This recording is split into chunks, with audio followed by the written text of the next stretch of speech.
In the theory of vector spaces, the concept of linear dependence and linear independence of the vectors in a subset of the vector space is central to the definition of dimension. A set of vectors is said to be linearly dependent if one of the vectors in the set can be defined as a linear combination of the other vectors. If no vector in the set can be written in this way, then the vectors are said to be linearly independent.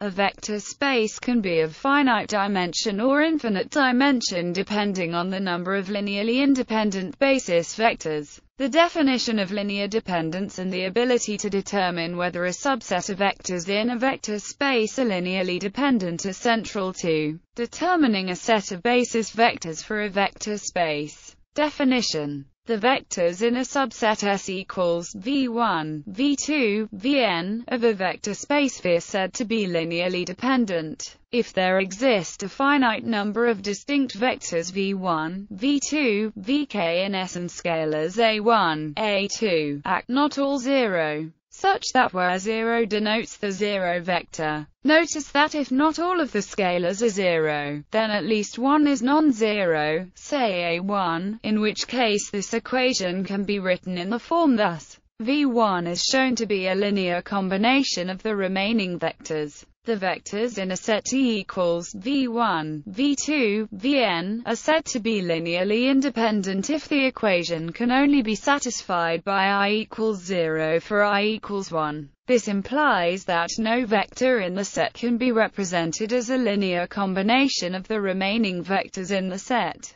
In other words, a set of vectors is linearly independent if the only representations of 0 as a linear combination of its vectors is the trivial representation in which all the scalars I are 0. Infinite dimensions. In order to allow the number of linearly independent vectors in a vector space to be countably infinite, it is useful to define linear dependence as follows. More generally, let V be a vector space over a field K, and let phi I be a family of elements of V. The family is linearly dependent over K if there exists a family AJ of elements of K, not all zero, such that where the index set J is a non-empty, finite subset of I, a set X of elements of V is linearly independent if the corresponding family XX is linearly independent.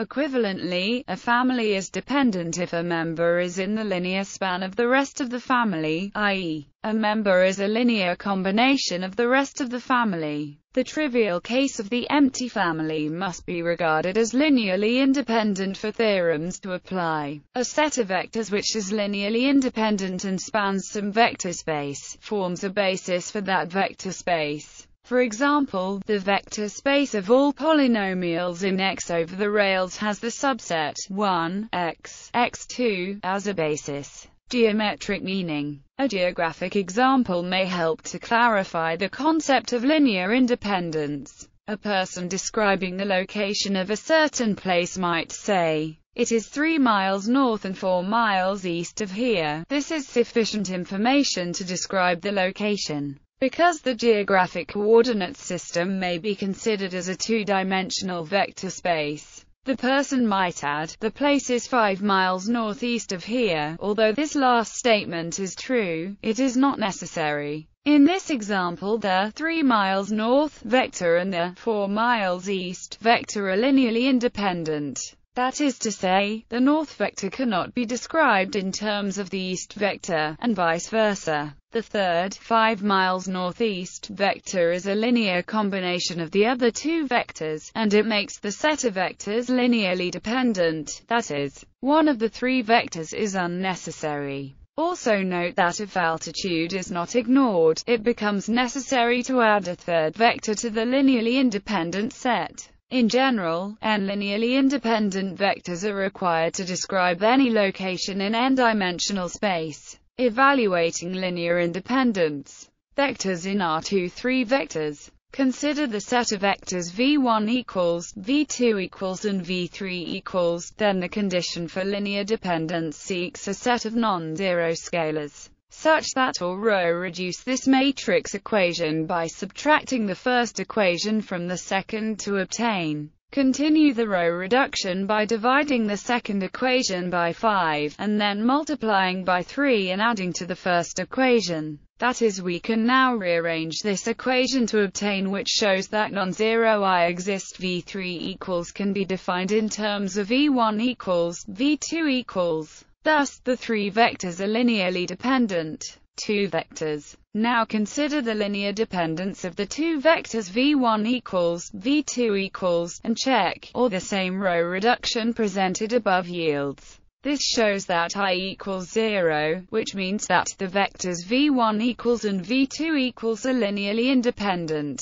vectors in R4. In order to determine if the three vectors in R4 are linearly dependent, form the matrix equation, row reduce this equation to obtain, rearrange to solve for V3 and obtain. This equation is easily solved to define non-zero I, where A3 can be chosen arbitrarily. Thus, the vectors V1, V2 and V3 are linearly dependent. Alternative method using determinants. An alternative method uses the fact that n vectors in are linearly independent if and only if the determinant of the matrix formed by taking the vectors as its columns is non-zero. In this case, the matrix formed by the vectors, as we may write a linear combination of the columns, as we are interested in whether A lambda equals 0 for some non-zero vector, lambda. This depends on the determinant of A, which is, since the determinant is non-zero, the vectors are linearly independent.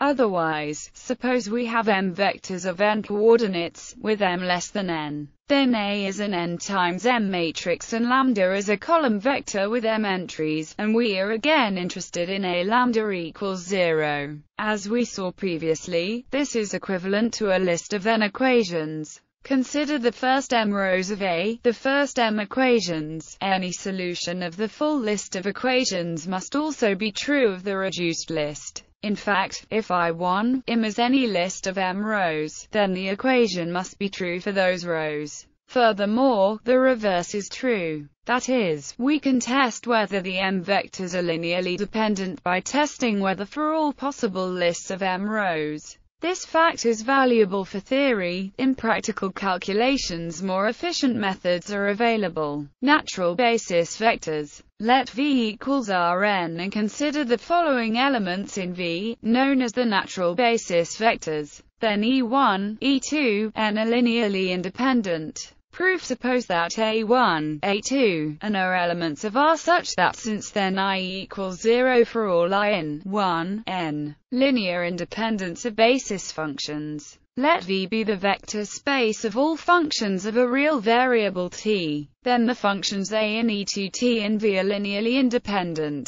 Proof: suppose A and B two real numbers such that AET plus B2t equals 0 for all values of t. We need to show that A equals 0 and B equals 0. In order to do this, we divide through by A and subtract to obtain bet equals minus A. In other words, the function bet must be independent of t, which only occurs when B equals 0. It follows that A is also 0. Projective space of linear dependencies. A linear dependence among vectors v1, vn is a tuple with n scalar components, not all 0, such that if such a linear dependence exists, then the n vectors are linearly dependent. It makes sense to identify two linear dependencies if one arises as a non-zero multiple of the other, because in this case the two describe the same linear relationship among the vectors. Under this identification, the set of all linear dependencies among v1, vn is a projective space.